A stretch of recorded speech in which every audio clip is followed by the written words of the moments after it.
Hello friends, ओम श्री गणेशाय नमः। जय माता दी। आप सभी का स्वागत है आपके अपने यूट्यूब चैनल पर।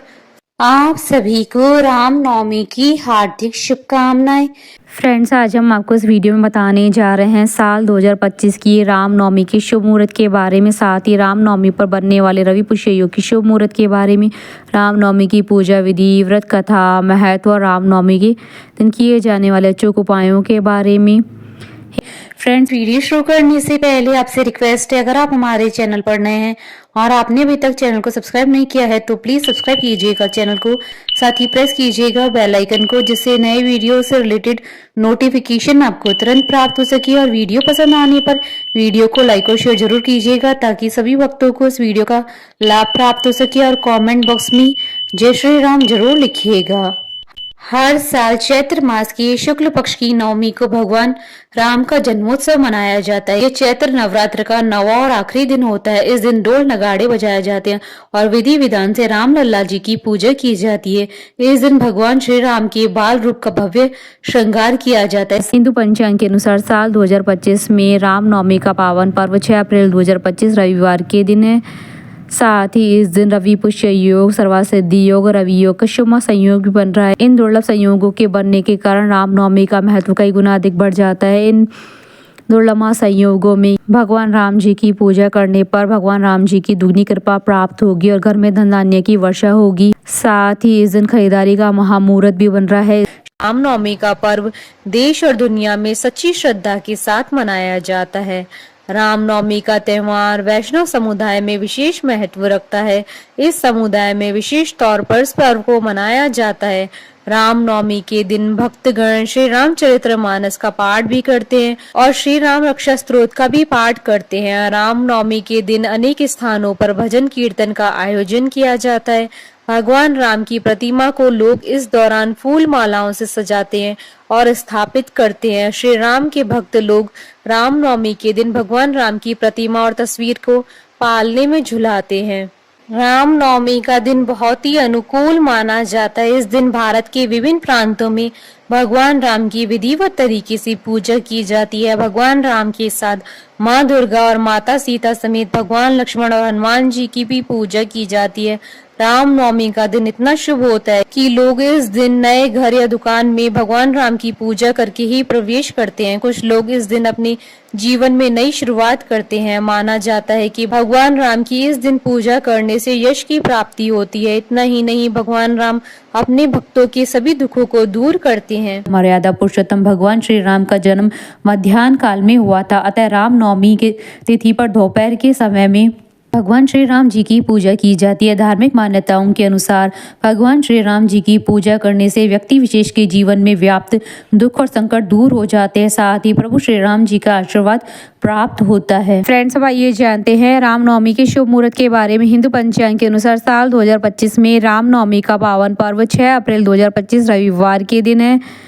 चैत्र शुक्ल नवमी तिथि ये प्रारंभ होगी 5 अप्रैल 2025 को शाम 7:26 पर और चैत्र शुक्ल नवमी तिथि का समापन होगा 6 अप्रैल 2025 को शाम 7:22 पर। मध्याह्न पूजा का शुभ मुहूर्त रहेगा 6 अप्रैल 2025 को सुबह 11:08 से दोपहर 1:39 तक। कुल अवधि 2 घंटे 31 मिनट है। इस दिन पूरे ही दिन सर्वासिद्धि योग, रवि पुष्य योग और रवि योग का शुभ संयोग भी बन रहा है। इस दिन रवि पुष्य योग के साथ साथ सर्वासिद्धि योग, रवि योग, वृद्धि योग, ध्रुव योग का भी महासंयोग बन रहा है। ज्योतिष में सभी 27 नक्षत्रों में पुष्य नक्षत्र को बहुत ही शुभ माना जाता है।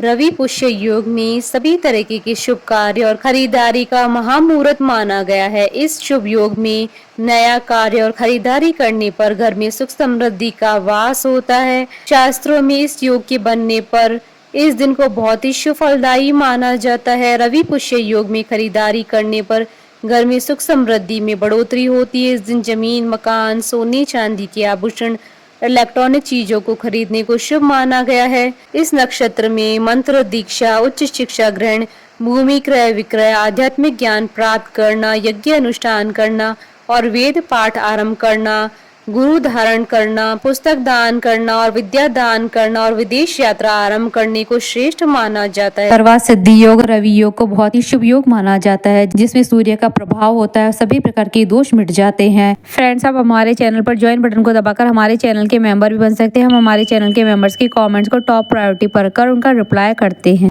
भगवान विष्णु के अवतार प्रभु राम ने रावण का वध करने और मर्यादा और आदर्श स्थापित करने के लिए त्रेता युग में नर रूप में जन्म लिया था। उसके साथ ही उनके साथ शेषनाग ने अनुज लक्ष्मण के रूप में जन्म लिया था। पौराणिक कथाओं के अनुसार रावण ने जब ब्रह्मदेव से अजय होने का आशीर्वाद मांगा था तो उसने सभी जीवों का नाम लिया था, लेकिन नर या मनुष्य का नाम लेना भूल गया। उस वरदान में ही उसकी मृत्यु का कारण छुपा था। रामनवमी के दिन व्रत रखकर भगवान राम की पूजा करने से सारी मनोकामनाएं शीघ्र पूर्ण होती है और जीवन में सुख शांति बनी रहती है। फ्रेंड्स, अब आइए जानते हैं रामनवमी की पूजन विधि के बारे में।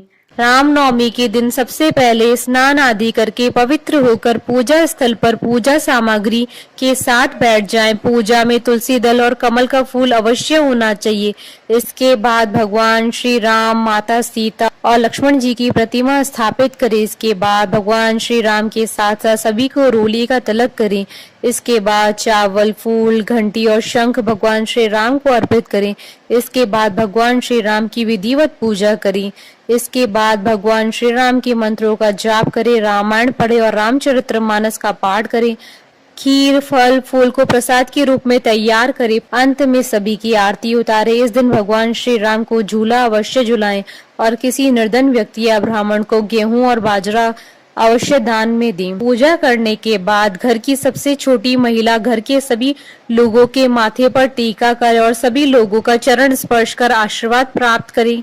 फ्रेंड्स, अब आइए आरंभ करें रामनवमी की कथा। पौराणिक मान्यता के अनुसार श्री रामनवमी की कहानी लंकापति रावण से शुरू होती है और रावण के अंत तक की समाप्त होती है। रावण बहुत अत्याचारी राजा था। उसके अत्याचार से पूरी सृष्टि त्रस्त थी। यहाँ तक कि देवतागण भी रावण से परेशान रहते थे, क्योंकि रावण ने ब्रह्मा जी से अजय होने का वरदान लिया था। उसके अत्याचार से तंग होकर देवतागण भगवान श्री हरि विष्णु के पास गए और प्रार्थना करने लगे। तब भगवान विष्णु ने राम के रूप में महाप्रतापी राजा दशरथ के यहाँ जन्म लिया और रावण को मारकर लंका पर विजय प्राप्त की। तभी से चैत्र मास की शुक्ल पक्ष की नवमी तिथि को रामनवमी के रूप में मनाने की परंपरा शुरू हुई। भगवान श्री राम की जन्म कथा। पौराणिक कथा के अनुसार भगवान श्री राम के पिता राजा दशरथ और माता का नाम कौशल्या था। राजा दशरथ बहुत ही पराक्रमी राजा थे। उनके पराक्रम का डंका सभी दिशाओं में बजता था।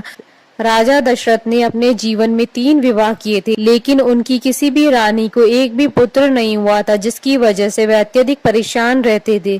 इस विषय में जब उन्होंने ऋषि मुनियों से परामर्श लिया तो उन्होंने राजा दशरथ को पुत्रेष्टि यज्ञ कराने के लिए कहा। इस यज्ञ को कराने के बाद राजा दशरथ को खीर की प्राप्ति हुई। उस खीर को उन्होंने अपनी बड़ी रानी कौशल्या को दे दिया। कौशल्या ने अपनी वह खीर खाकर उसमें से आधी खीर कैकेयी को दे दी और कैकेयी ने वह खीर खाकर आधी खीर सुमित्रा को दे दी। जिसके बाद चैत्र शुक्ल की नवमी तिथि को करक लगन और पुनर्वसु नक्षत्र में भगवान श्री राम का जन्म हुआ। वहीं कैकेयी ने भी एक पुत्र को जन्म दिया, जिसका नाम भरत रखा गया, और सुमित्रा ने लक्ष्मण और शत्रुघ्न को जन्म दिया। इस प्रकार राजा दशरथ के यहाँ 4 पुत्रों का जन्म हुआ। पुराणों के अनुसार भगवान श्री राम ने त्रेता युग में धरती पर जन्म दुष्टों को नाश करने के लिए लिया था। उन्होंने मानव कल्याण के लिए अनेक कल्याण किए थे। भगवान श्री राम ने शबरी के झूठे बेर खाकर छुआछूत जैसी प्रथाओं को खत्म किया था। उन्होंने अधर्म का नाश करके धरती पर धर्म की स्थापना की थी। फ्रेंड्स, अब आइए जानते हैं रामनवमी के दिन किए जाने वाले अचूक उपायों के बारे में। रामनवमी के दिन शुभ मुहूर्त में भगवान श्री राम जी का केसर युक्त दूध से अभिषेक करें। फिर घर में रामायण का पाठ करें।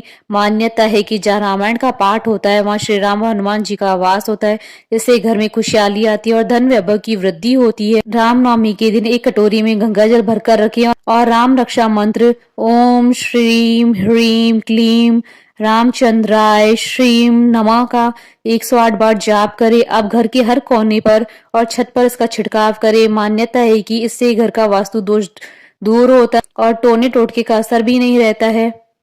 बोलिए भगवान श्री रामचंद्र जी की जय। हमारे साथ इस वीडियो में अंत तक बने रहने के लिए आपका धन्यवाद। ओम श्री गणेशाय नमः। जय श्री राम।